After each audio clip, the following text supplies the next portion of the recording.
Hey guys, I hope you're having a great week. I know I am.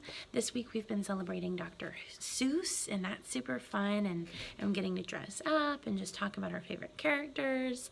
I have a huge place in my heart for Dr. Seuss, and so that's been awesome. Now, moving forward, I want to spend just a little bit of time with you guys this week. We're going to do an artist highlight. We haven't done one in a while, specifically like one person, and then we are going to talk just a little bit about a song from a Celtic group. Now, Celtic music is kind of this blanket term that we use for like Irish and Scottish and Irish American, Scottish American music. When we've discussed before, like Lord of the Dance and River Dance and Irish step dancing, those all kind of fall under that blanket style of music. When you think of the song Rattle and Bog that we've sung before, that's an Irish or a Celtic piece. And there's lots more that we're going to talk about this month. But I want to kind of introduce us to that as you guys get ready for St. Patrick's Day, which will be March 17th, and you'll learn about quite a bit, I'm sure, in your classes. I want to do a little bit on the music side of things. But first, let's go back to our artist highlight. Today, we're going to talk about Idina Menzel. Now, she is one of my favorite, most inspiring current performers. She's an actress and a singer on Broadway and now in music. She's been the voice of like Elsa in Frozen and in Frozen 2. She's done other voice acting now as well. But earlier in her career, she was primarily on stage. So she was a singer and actress live in theater on stage, kind of like what I used to do, but on a much bigger scale.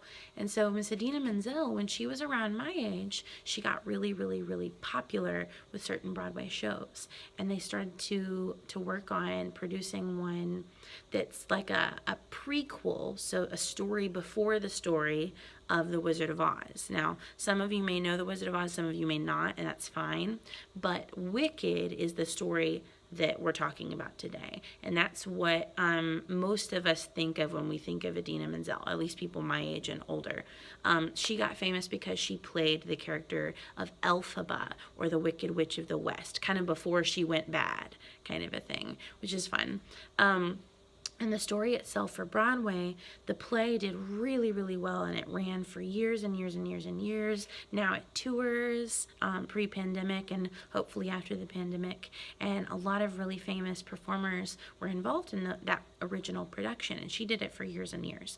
But as they were getting really famous, one of my favorite, most interesting stories about this show and about her specifically was that even though Idina had been performing most of her life, whether at school or in community theater and then professional theater, she had not really performed much live on TV. So when it was time for the Tony Awards, which is like a big award show where different theatrical pieces from Broadway and even all over the world kind of get together, and they do a little bit from each of those shows, and they get awards for which one's the best at different things. The one that won, I think, Best Musical and a bunch of other stuff for the year was Wicked. And so they were asked to do a small little piece from their production of Wicked. And the song chosen was the song called Defying Gravity, which is this big, gorgeous, beautiful musical number that relies heavily on Elphaba, so Miss Idina Menzel's character, being able to sing. And it's like the big end of Act 1, and she shoots up. It's the first time we see her fly, and it's this big spectacle. However, even though she'd been doing this role for over a year and doing a fantastic job, when it came time for the Tonys, they were doing it live in front of a whole audience of people there and then on TV. And Idina Menzel panicked. She had a meltdown. She had an actual panic attack. Like they had an inhaler for her and she was trying to calm down, but she was so nervous and so scared. Even someone who had been doing this for years and years and years.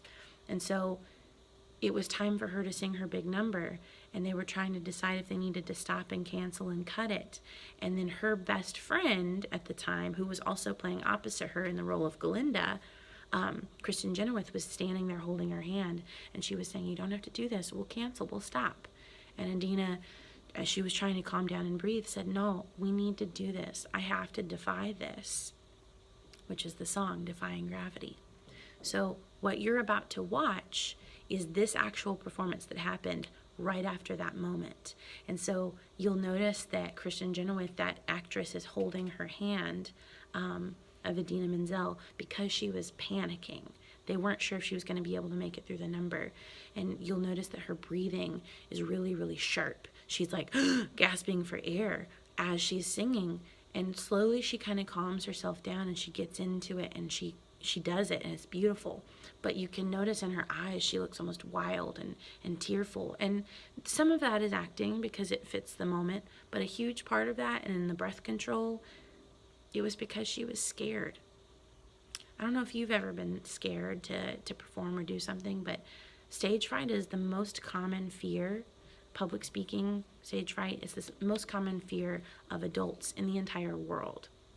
So if you've ever been nervous to do something, that's exactly what this shows. And I think it's a really powerful piece when you know that backstory. It's a beautiful song either way. I'd seen it before I knew that story. But the first time I heard that story and then I watched it, it made me view it in a totally different light.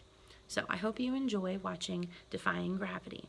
And then the second piece I want you guys to enjoy is a song called A Place in the Choir. And it's a fun little song, and this is performed by Celtic Thunder, which is an all-male group of singers from Ireland. They may now have a couple from Scotland, but it originated in Ireland, and this song is just a fun performance with one of their lead singers, Damien, at the time, kind of taking lead and singing baritone or bass, that lower vocal part for men. It's just a really fun piece. So I want you to watch both of those. You're going to watch Defying Gravity with Idina Menzel, and then you're going to watch Celtic Thunder singing A Place in the Choir. Have a great day and a wonderful rest of your week. Bye, guys.